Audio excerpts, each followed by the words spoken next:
Tunguhin naman natin ang mga balita mula sa Visayas.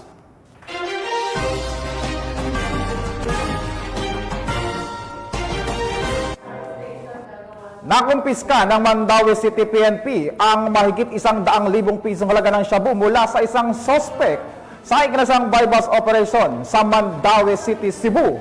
Magbabalita dyan si Patrolwoman Annalyn Canoog.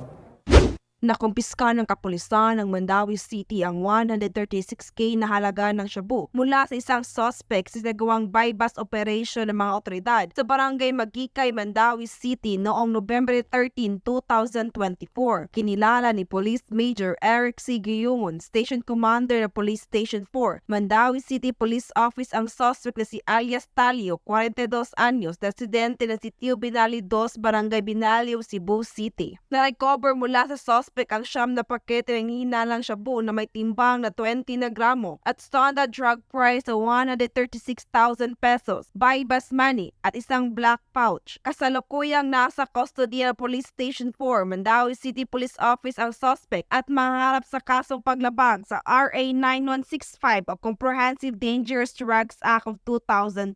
Ilang weeks na rin ang ginawa namin na surveillance sa subject na to kasi meron kami mga information na nakuha na nakakapag-dispose daw siya ng at least mga 20 grams, around 20 grams per week.